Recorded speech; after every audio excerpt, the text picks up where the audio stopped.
मैं एक आपको यहाँ पे बात बता दूँ कि मैं आपको बिल्कुल सच बताता हूँ, क्योंकि जो मुझे पता होता है, और मैं झूठ बोलना भी नहीं चाहता, क्योंकि ये मेरी वीडियो तो रहेंगी, मैं रहूँ या ना रहूँ, मेरी वीडियोस यूट्यूब पे रहेंगी। अगर मैंने झूठ बोला होगा तो मुझे बाद में भी गुनाह मिलेगा, इसलिए मैं सच बोलता हूँ और सच बताने की कोशिश करता हूँ, क्योंकि मेरी नीयत साफ़ होती है। अस्सलामु अलैकुम एंड हेलो एवरीवन, कैसे हैं आप लोग? मेरा नाम है हासिम, और अगर आप मेरा ये चैनल पहली दफ़ा देख रहे हैं तो वेलकम, और मेरे यूट्यूब चैनल को आप सब्सक्राइब कर लें, क्योंकि मैं इसमें कनाडा के रिलेटेड जो है वीडियोस बनाता हूँ।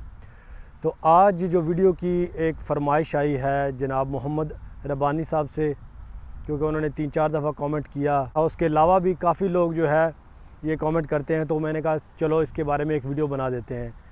और ये क्वेश्चन जो लोग ये पूछते हैं कि कनाडा आने के लिए ख़र्चा कितना आता है।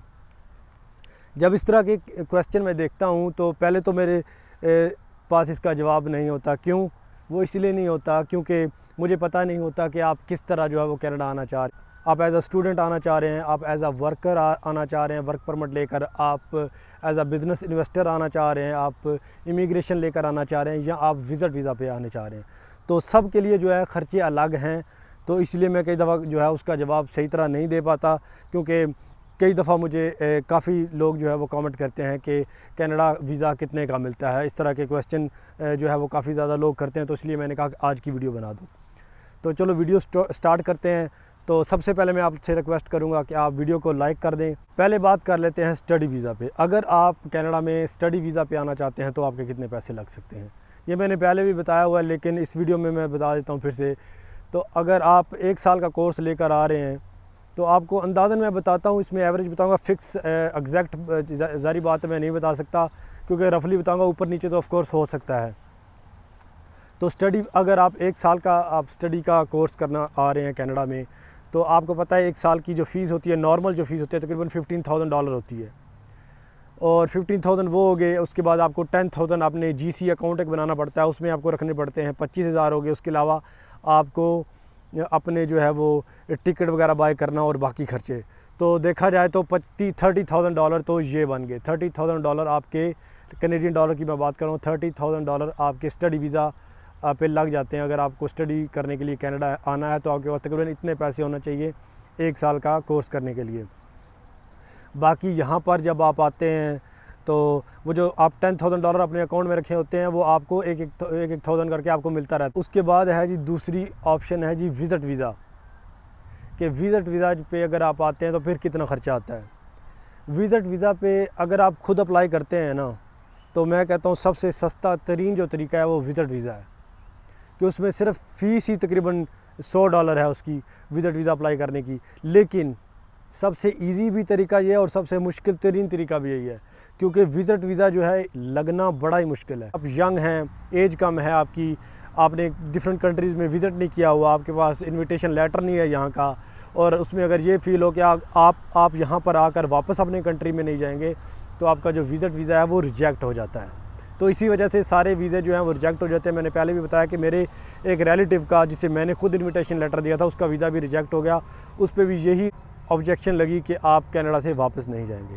तो हालांकि उसकी गवर्नमेंट की जॉब भी थी और वैसे भी वो ठीक ठाक था। बहरहाल उसके बाद सबसे सस्ता तरीन तरीका यही है विज़िट वीज़ा का। लेकिन अगर आप किसी एजेंट के पास जाते हैं और उससे कहते हैं मैं कनाडा का वीज़ा अप्लाई करना चाहता हूँ, अगर आप खुद अप्लाई करते हैं तो मैंने बताया आपको कि सिर्फ $100 अप्लाई करने के लगते हैं। और जब आपका विज़िट वीज़ा लग जाता है, उसके बाद आपको टिकट लेनी होती है। टिकट जो है वो 1500 से $2,000 तक आ जाती है। तो आपका ख़र्चा तो इतना ना हुआ कनाडा। बाकी जो आपने ख़र्चे करने हैं यहाँ पर वो आपके ख़र्चे हैं। वीज़ा का ख़र्चा तो सिर्फ $100 है, प्लस आपका टिकट है। तो लेकिन अगर आप यही काम आप करवाने के लिए एजेंट के पास चले जाते हैं तो फिर कितने पैसे लगते हैं, फिर तो लंबी कहानियाँ। वो तो मैं तो ऐसा कभी गया नहीं हूँ किसी एजेंट के पास, अल्लाह ने बचाया हुआ है। और मुझे बस पाकिस्तान से कुछ लोग फ़ोन करते हैं, इंडिया से और दुबई वगैरह से कॉल्स आती हैं। वो बताते हैं कि विज़िट वीज़ा के कोई इतने पैसे मांग रहा है, इतने कर रहा है, ये वो। उसके बारे में ज़्यादा डिटेल में नहीं जाना चाहूँगा, क्योंकि कई चीज़ें इलीगल होती हैं, उसके बारे में डिस्कस नहीं करना चाहता। मुझे पता बहुत कुछ है और मैं बहुत कुछ कह सकता हूँ, बोल सकता हूँ, लेकिन मैं उस चीज़ों में जाना नहीं चाहता। उसके बाद ऑप्शन आती है नंबर 3 है जी, उसके बाद है जी वर्क परमिट। अगर आप वर्क परमिट पे आते हैं तो फिर कितने पैसे लगते हैं। मैं एक आपको यहाँ पे बात बता दूँ कि मैं आपको बिल्कुल सच बताता हूँ, क्योंकि जो मुझे पता होता है और मैं झूठ बोलना भी नहीं चाहता, क्योंकि ये मेरी वीडियो तो रहेंगी, मैं रहूं या ना रहूं, मेरी वीडियोस यूट्यूब पे रहेंगी। अगर मैंने झूठ बोला होगा तो मुझे बाद में भी गुनाह मिलेगा। इसलिए मैं सच बोलता हूँ और सच बताने की कोशिश करता हूँ, क्योंकि मेरी नीयत साफ़ होती है। तो इसलिए आप मेरी बातों पे ट्रस्ट कर सकते हैं, लेकिन अगर आपका दिल चाहे तो। वैसे तो आजकल के ज़माने में ट्रस्ट करना जो है बड़ा ही मुश्किल है। और उसके बाद जी वर्क परमिट की बात कर रहा हूँ कि वर्क परमिट पे आप जो है वो जब कनाडा आना चाहते हैं तो फिर आपके कितने पैसे लगते हैं। असल में अगर आप कोई जॉब अप्लाई करते हैं पाकिस्तान से, इंडिया से, दुबई से, बांग्लादेश से, कहीं से भी, तो अगर आप प्रोफेशनल हैं, अगर आपको कोई एम्प्लॉयर जहाँ पे जॉब मिल जाती है तो फिर आपका ख़र्चा नहीं है, फिर आपका ख़र्चा नहीं है।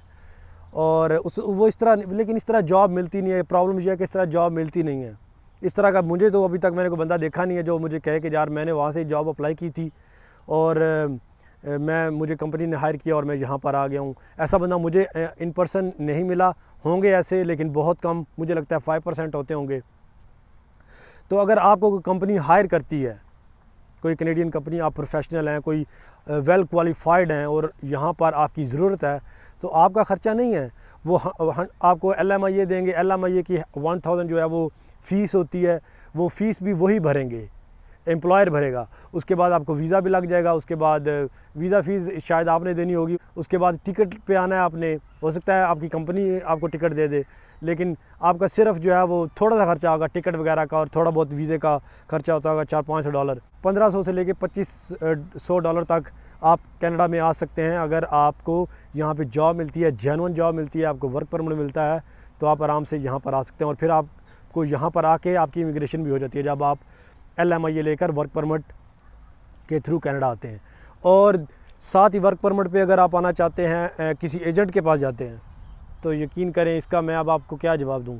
मेरे पास बहुत बातें हैं इसके बारे में, लेकिन मैं डिस्कस नहीं कर सकता इसके बारे में, क्योंकि आपको मुझसे बेहतर पता है, क्योंकि मैं उन एजेंट्स के पास नहीं गया। आप जाते हैं, उनसे रब्ता भी करते हैं, आपको पता है कि वो कैसे ट्रीट करते हैं और कौन कौन सी कहानियाँ सुनाते हैं। वो आपको बताते हैं कि इतने इतने इतने, मैं डिस्कस नहीं करना चाहता, क्योंकि ये चीज़ें इलीगल हैं और यूट्यूब पे ऐसी बातें आप नहीं कर सकते। तो मैं आपको यहाँ पे सिर्फ इतना कहूँगा, आप करें जो काम भी करना ध्यान से करें और अपने पैसे भी अपने महफूज रखें। कोई आपको दाव ना लगाए, कोई आपके पैसे लूट कर ना ले जाए। और लोग काम करते भी हैं, ऐसा नहीं है कि काम करते नहीं हैं, मैं सारे एजेंट्स को गलत भी नहीं कह रहा, लेकिन आप जाएं, जो भी है काम अपना एहतियात से करें। इसके बारे में ज़्यादा डिटेल से नहीं बता सकता इसको कि वर्क परमिट पे जो है आप आएँ तो कितने पैसे लगते हैं। इसका जवाब मेरे पास है इस वक्त, लेकिन मैं बता नहीं सकता, क्योंकि ये इलीगल है इस तरह की बात करना, इस तरह का जवाब देना।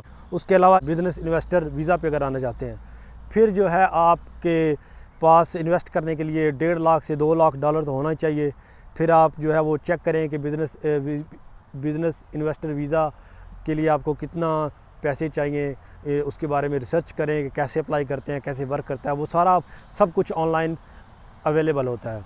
तो उसके लिए आपको तकरीबन इतने पैसे $1.5-2 लाख तो मिनिमम चाहिए होते हैं इन्वेस्ट करने के लिए। फिर आपको वीज़ा लगता है, बाकी अलग खर्चे। उसके बाद आखिरी रह गया जी इमिग्रेशन। अगर आप लेकर कनाडा आना चाहते हैं तो ये बड़ा ज़बरदस्त और सस्ता भी तरीका कह सकते हैं इसको, क्योंकि इसमें यह है कि आपकी क्वालिफ़िकेशन चाहिए होती है, आपके आइट्स स्कोर, आपका जॉब एक्सपीरियंस, और डिपेंड करता है आप किस तरह जो है वो इमिग्रेशन लेकर कनाडा आ रहे हैं। तो ये बड़ा ज़बरदस्त तरीका होता है। हमारे कई लोग जो हैं वो क्वालिफ़ाई करते होते हैं, लेकिन वो रिसर्च नहीं करते। मैं आप लोगों से रिक्वेस्ट करता हूँ, अगर आप क्वालिफ़ाइड हैं, आपका एक्सपीरियंस अच्छा है, आपने डिफरेंट कंट्रीज़ में भी जॉब की हुई है, तो एटलीस्ट कोशिश किया करें। अगर आपका मास्टर डिग्री है, आपके पास वर्क एक्सपीरियंस है 5-6 साल का, आइट्स में आप अच्छे स्कोर कर सकते हैं, तो कम से कम रिसर्च किया करें।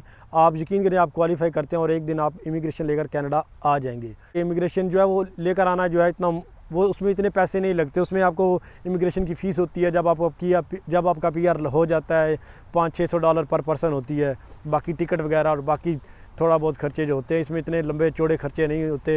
इसमें बस आपको बैंक स्टेटमेंट चाहिए होती है अपने पास पैसे रखने के लिए, बाकी आपको किसी को देने नहीं होते। और ये जेन्युइन तरीके होते हैं, इसमें कोई फ्रॉड का ख़तरा नहीं होता।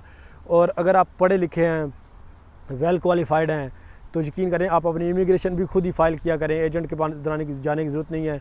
मैं कनाडा में रहा हूँ, मैंने इतने ज़्यादा वर्क परमिट लिए, स्टडी वीज़ा लिया, सब कुछ लिया, इमिग्रेशन अप्लाई की, PNP अप्लाई की, सब कुछ अप्लाई किया, हम खुद ही करते थे। मैं और मेरी वाइफ मिलकर खुद ही करते थे। हम कभी किसी कंसल्टेंट के पास नहीं गए, कभी हम किसी लॉयर के पास नहीं गए, हमेशा ऑनलाइन जाके पढ़ते थे और वहीं से हमें सब कुछ जो है मटेरियल मिल जाता था। तो सबसे बेहतरीन तरीका है, अगर आप पढ़े लिखे हैं, आप काबिल हैं, तो आप खुद ही करें, इनका किसी को क्या पैसे देने। लेकिन अगर आपको लगता है कि आपको किसी की हेल्प लेनी चाहिए, तो किसी अच्छे प्रोफेशनल की आप हेल्प ले सकते हैं कि दफ़ा वो भी फ़ायदा देती है, कि उसमें मिस्टेक करने के चांसेस बहुत कम हो जाते हैं। उसके बाद मेरे ख्याल में उन्होंने डिस्कस कर दिया कि आप किस तरह कनाडा आएँ तो कितना ख़र्चा होता है। आपको उम्मीद करता हूँ आपको समझ आ गई होगी। वीडियो मैं बिल्कुल आपको सच बताया है। तो एंड पे मैं यही कहूँगा कि वीडियो को थम्स अप ज़रूर दें, आपके लाइक्स को मैं लाइक करता हूँ। और खुश रहें, अपना ख्याल रखें, दुआओं में याद रखें। अगर आप मेरे चैनल पे पहली दफ़ा आए थे और ये वीडियो पहली दफ़ा देखी है तो मेरे चैनल को सब्सक्राइब भी ज़रूर कीजिए। टेक केयर, अल्लाह हाफ़िज़।